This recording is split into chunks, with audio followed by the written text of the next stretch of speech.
আমরা হানাফি মাযহাব অনুযায়ী বড় হয়েছি। এই মাযহাব অনুযায়ী, আকীদা অনুযায়ী আমল করলে জান্নাত পাওয়া সম্ভব কি? দেখেন, মাযহাব কোনো সময় সরাসরি বাতিল হয় না। প্রত্যেক মাযহাবই কিছু কিছু ভুল ত্রুটি থাকে, প্রত্যেক মাযহাবই কিছু কিছু সঠিক জিনিস থাকে। তো মাযহাব কোনো সময় পূর্ণাঙ্গ কোনো মাযহাব সম্পূর্ণরূপে বাতিল এইভাবে বলা যায় না, এটা আমরা বলতেও পারি না। কিন্তু আমরা আপনাকে এতটুকু আবেদন জানাবো যে আপনি যেটাই আমল করেন, যে মাযহাবেরই আমল করেন, আপনি নিজেকে হানাফি বলেন, হানাফি মাযহাবেরই আমল করেন, কিন্তু সেটা কোরআন এবং হাদিস অনুযায়ী যাচাই বাছাই করে করিয়েন। কোরআন এবং হাদিসের সাথে মিলিয়ে, ইজা সাহাল হাদিস, যেমন আবু হানিফা রাহিমাহুল্লাহ বলে গেছে যে হাদিস সহিহ, সে হাদিস আমার মাযহাব। তো হাদিস এবং কোরআন হচ্ছে আমাদের জন্য মানা জরুরি। আমরা ইমামদেরকে সম্মান করব, কিন্তু আল্লাহর রাসূলের সম্মানের পরে। আমরা নবীদেরকে সম্মান করব, কিন্তু আল্লাহর সম্মানের পরে। ঠিক আমরা ইমামদেরকে সম্মান করব, কিন্তু আল্লাহর রাসূলের সম্মানের পরে। তা আল্লাহর রাসূলের যদি কোনো হাদিস পাওয়া যায়, তাহলে হাদিসের উপরই আমল করতে হবে, সেটা আমার মাযহাবে থাক আর না থাক। কিন্তু আমি নিজেকে হানাফি পরিচয় দিতে পারি, কোনো সমস্যা নেই। কিন্তু আমল করতে হবে কোরআন এবং সহিহ হাদিস অনুযায়ী, চেষ্টা করতে হবে। আর বিশেষ করে আকীদা, যারা হানাফি ভাই, তারা হানাফি মাযহাবের আকীদা মানেন না, তারা মাতুরিদি, আবুল মনসুর আল মাতুরিদির আকীদা মানেন। তা আমি বলবো, আপনি সত্যিকার যদি হানাফি হতে চান, তাহলে আপনাকে আবু হানিফা রাহিমাহুল্লাহর আকীদা মানতে হবে। আর আবু হানিফা রাহিমাহুল্লাহর আকীদা আপনি কোথায় পাবেন? তার লেখা একটা বই আছে, আবু হানিফা রাহিমাহুল্লাহর লেখা একটা বই, আল ফিকহুল আকবার, যেই বইয়ের ব্যাখ্যা করেছে ডক্টর আবদুল্লাহ জাহাঙ্গীর বাংলায়। আবু হানিফা রাহিমাহুল্লাহর লেখা আল ফিকহুল আকবরের বাংলা ব্যাখ্যা কে করেছে? ডক্টর আবদুল্লাহ জাহাঙ্গীর। এই বইটা পড়লে আপনি সত্যিকার হানাফি হয়ে যাবেন, আবু হানিফা রাহিমাহুল্লাহর আকীদা আপনার চলে আসবে। কিন্তু আমাদের দেশে যারা প্রচলিত হানাফি আছে, তারা আবু হানিফা রাহিমাহুল্লাহর আকীদা মানে না, তারা আবুল মনসুর আল মাতুরিদির আকীদা মানে। তো আবুল মনসুর আল মাতুরিদির আকীদা যদি মানেন, তাহলে আপনি হানাফি হলেন না, আপনি মাতুরিদি হয়ে গেলেন। আর যদি হানাফি হতে চান, তাহলে আল ফিকহুল আকবার পড়েন, ইমাম আবু হানিফার লেখা, আর আবদুল্লাহ জাহাঙ্গীরের ব্যাখ্যা পড়েন, ইনশাআল্লাহ হানাফি হবেন। আপনার কাছে আমার প্রশ্ন, চার মাযহাবের দেখানো চার ইমামের সকল নিয়ম মানা যাবে কি? দেখেন, চার ইমাম হচ্ছেন আমাদের অনেক আলা রাসিনা ওয়া আলা আইনিনা, আমাদের চক্ষু এবং আমাদের মাথার উপরে হচ্ছে চার মাযহাবের ইমাম। কেউ যদি ইমাম আবু হানিফাকে গালি দেয়, তাহলে আমি তাকে মুসলমান মানতে রাজি নই। কথা কি বুঝতে পারছেন? কেউ যদি ইমাম আবু হানিফা রাহিমাহুল্লাহকে গালি দেয়, তাহলে আমি তাকে মুসলমান মানতে রাজি নই। চার ইমাম হচ্ছেন আমাদের মাথার তাজ, তাদের প্রত্যেক ওই কথা মানা যাবে যেই কথা কোরআন এবং হাদিসের সাথে মিলবে, এটা তারাও বলে গেছেন। মাযহাব কি? মানুষ কোন মাযহাব অনুসরণ করবে, না এর কোনো দরকার নেই। মাযহাব হচ্ছে শুধু যে চারটে মাযহাব ছিল তা নয়, বহু মাযহাব ছিল। সুফিয়ান সাউরির মাযহাব ছিল, আব্দুর রহমান আল আউজাঈ, ইমাম আউজাঈর মাযহাব ছিল, ইসহাক বিন রাহওয়াইয়ের মাযহাব ছিল, আবদুল্লাহ বিন আব্বাসের মাযহাব ছিল, আবদুল্লাহ বিন মাসউদের মাযহাব ছিল, উবাই বিন কাবের মাযহাব ছিল। বিশাল বড় বড় তাবি, বড় বড় সাহাবি, বড় বড় ইমামদের মাযহাব ছিল। কিন্তু তেমন কারো মাযহাব টিকেনি। মাত্র চারটে মাযহাব টিকেছে, একটা হানাফি, একটা শাফি, একটা হাম্বলি, একটা মালিকি। মাযহাব মানে হচ্ছে চলার পথ, চলার রাস্তা। কোরআন এবং হাদিস নিজে থেকে বুঝতে যাওয়া ঠিক নয়। কোরআন এবং হাদিস নিজে থেকে বুঝতে যাওয়া কি নয়? ঠিক নয়। কিভাবে বুঝতে হবে? তো একদল মানুষ বলেছে মাযহাব অনুযায়ী বুঝতে হবে। হয় আপনি হানাফি মাযহাবের থ্রু দিয়ে কোরআন এবং হাদিস বুঝেন। মাযহাবকে ইংরেজিতে বলা হয় স্কুল অফ থট, চিন্তার স্কুল। তো কোরআন এবং হাদিস বুঝবেন কোন স্কুল অফ থট দিয়ে? হানাফি স্কুল অফ থট দিয়ে, হাম্বলি স্কুল অফ থট দিয়ে, মালিকি স্কুল অফ থট দিয়ে, শাফি স্কুল অফ থট দিয়ে। এটা একদল মানুষের চিন্তা। কিন্তু আমরা বলি যে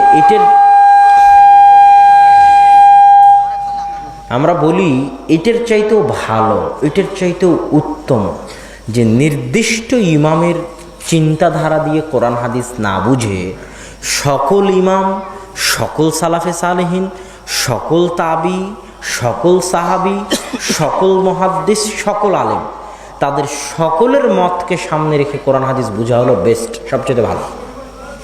কথা কি আমি বুঝাতে পারতেছি? নির্দিষ্ট শুধু আবু হানিফা রাহিমাহুল্লাহর বুঝ অনুযায়ী বুঝবো, শুধুই ইমাম মালিকের বুঝ অনুযায়ী বুঝবো, এর চাইতে ভালো হচ্ছে আমি একটা হাদিসের ক্ষেত্রে দেখবো ইমাম মালিক কি বলেছে। দেখবো ইমাম শাফি কি বলেছে, দেখবো আবু হানিফা কি বলেছে, দেখবো আহমদ বিন হাম্বল কি বলেছে রাহিমাহুমুল্লাহ আজমাইন। তাদের মন্তব্য দেখার পরে দেখবো কোন সাহাবি কি বলেছে, কোন তাবি কি বলেছে। তারপরে তাদের পরে যারা ইমাম এসেছে তিনি যে মাযহাবেরই হোক, বড় বড় আলেম, তাদের মন্তব্য দেখব। সবার মন্তব্য সামনে রাখার পর আমার সামনে স্পষ্ট হয়ে যাবে অটোমেটিকই যে কোনটা ঠিক। কথা কি বুঝতে পারছেন? তো নির্দিষ্ট মাযহাবের অনুসরণ না করে সকল মাযহাবকে সামনে রেখে, সকল ইমামদের মন্তব্যকে সামনে রেখে, সকল সাহাবী তাবি আলেম ওলামার মন্তব্যকে সামনে রেখে যেটা হকের নিকটবর্তী সেটার অনুসরণ করা উচিত। তা আপনি বলবেন এত কিছু যে আমার জ্ঞান নেই, তাহলে এমন আলেমকে খুঁজতে হবে যে আলেমের এই জ্ঞানটুকু আছে, যিনি নির্দিষ্ট মাযহাব অনুযায়ী ফতোয়া দেন না, কিন্তু সব মাযহাব দেখে, সব আলেম ওলামার মত দেখে ফতোয়া দেওয়ার মতো ক্ষমতা আছে। এটা কঠিন কিছু না, এই পর্যায়ে সবাই পৌঁছতে পারে। একটা হচ্ছে মুজতাহিদ, মুজতাহিদ সবাই হতে পারে না। মুজতাহিদ মানে হচ্ছে নিজের জ্ঞান অনুযায়ী নিজেই ফতোয়া দিতে পারে, নিজেই ইমাম, সে হচ্ছে মুজতাহিদ। এই পর্যায়ে পৌঁছা সবার সম্ভব নয়। আর একটা পর্যায়ে, যে পর্যায়ে সব ছাত্রই পৌঁছতে পারবে যদি চেষ্টা করে, সেটা কি? আমি সব ইমামের মন্তব্য দেখে এতটুকু বুঝার ক্ষমতা রাখি যে কোন ইমামের মতটা বেশি সঠিক। এই পর্যায়ে সবাই পৌঁছতে পারবে। সব দারুল দেওবন্দের ছাত্ররাও পৌঁছতে পারবে, হাটহাজারির ছাত্ররাও পৌঁছতে পারবে। তাদের এটা করা উচিত। নির্দিষ্ট ইমাম অনুযায়ী ফতোয়া না দিয়ে সব ইমামের কথাকে সামনে রেখে ফতোয়া দেওয়া উচিত। নামাজে মহিলারা ইকামাত দিবে? জি, ইকামাত দিবে। মোনাজাত সম্পর্কে কিছু বলুন। মোনাজাত তো অনেক জরুরি ইবাদত। মোনাজাত মানে হচ্ছে গোপনে আল্লাহর সাথে কথা বলা। আমি তো আপনাকে এটাই বারবার শিখালাম যে আপনার সাথে এবং আল্লাহর সাথে কথা বলতে কোনো মাধ্যম লাগবে না।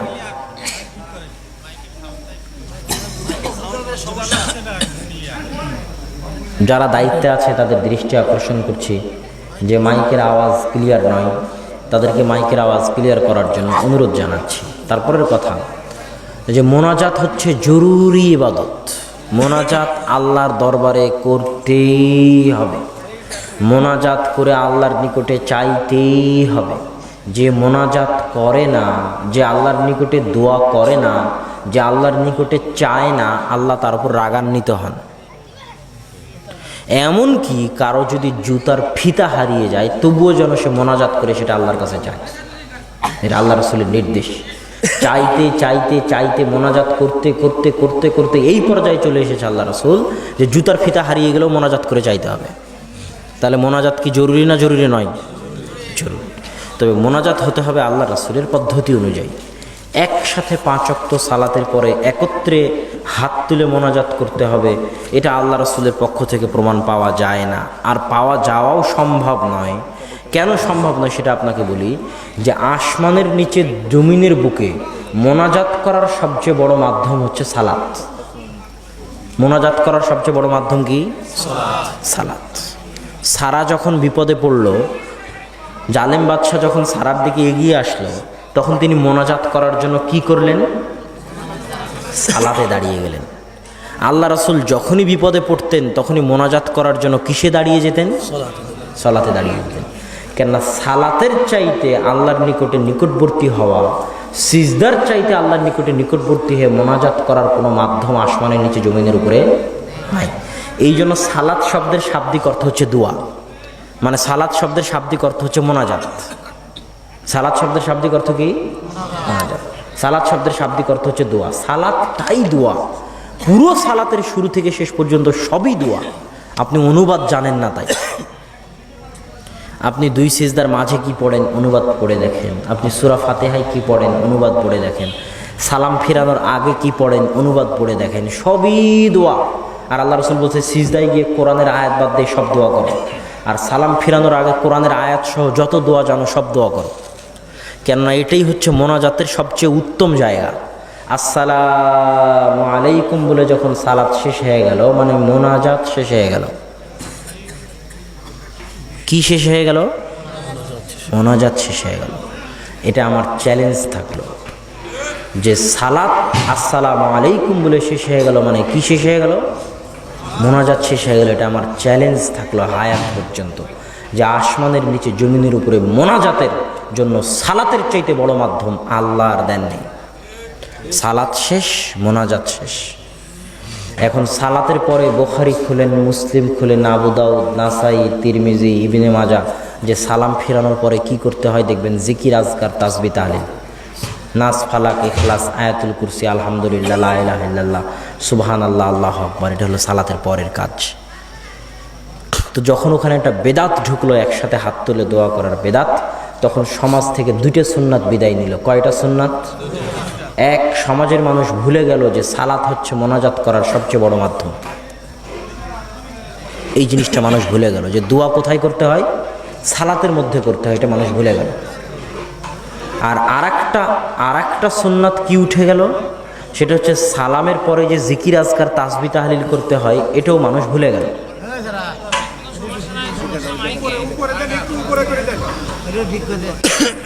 আচ্ছা, তো এই গেল মোনাজাত সম্পর্কিত আলোচনা, যে সালামের আগ পর্যন্ত মোনাজাত চলবে, যত ইচ্ছা তত মোনাজাত করবেন সালাতের আগ পর্যন্ত। ইমামের পিছনে মুক্তাদিকে সূরা ফাতিহা পড়তে হবে কি না, এটার উত্তর হচ্ছে যে দুনিয়ার কোনো হানাফি আলেম বলেনি যে সূরা ফাতিহা পড়লে সালাত হবে না। না কেউ বলেছে? আমি তো দারুল উলুম দেওবন্দের ছাত্র, দুনিয়ার কোনো হানাফি আলেম বলেননি যে সূরা ফাতিহা পড়লে সালাত বাতিল। কেউ বলেছে নাকি কথা? কেউ বলেনি। কিন্তু দুনিয়ার বহু ইমাম বলেছে সূরা ফাতিহা না পড়লে সালাত বাতিল। তাহলে যেই কাজ করলে সবার নিকটে সালাত হবে, হানাফি মাযহাবে সালাত হয়ে যাবে, সেটা কি? সূরা ফাতিহা পড়া। সূরা ফাতিহা পড়লে হানাফি মাযহাবে সালাত হয়ে যাবে। হানাফি মাযহাব বলবে না যে সালাত হবে না।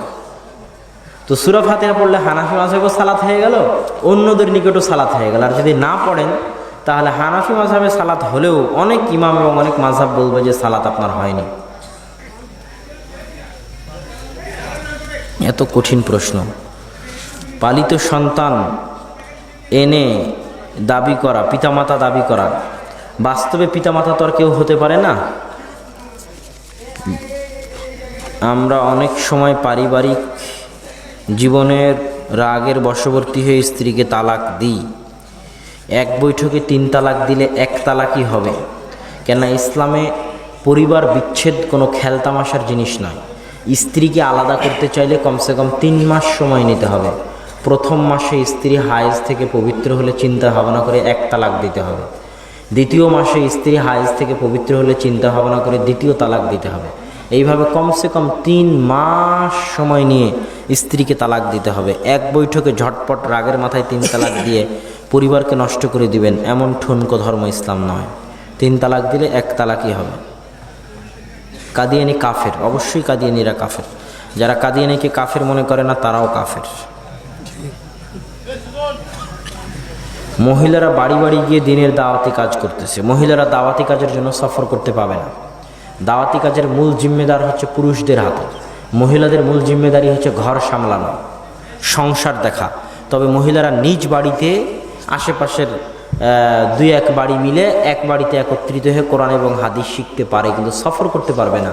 এক মহিলা এক শহর থেকে, আমি যেমন রাজশাহী থেকে পাবনায় এসেছি, মহিলা মানুষ রাজশাহী থেকে পাবনায় এসে প্রোগ্রাম করে যাবে, এটা শরীয়তে আর কোনো ভিত্তি নাই।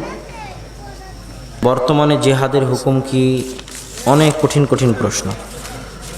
জেহাদ হতে হবে রাষ্ট্রনেতার অধীনে। ইন্নামাল ইমামু জুন্নাতুন ইউকাতালু মিন ওয়ারাইহি, সহিহ মুসলিমের হাদিস।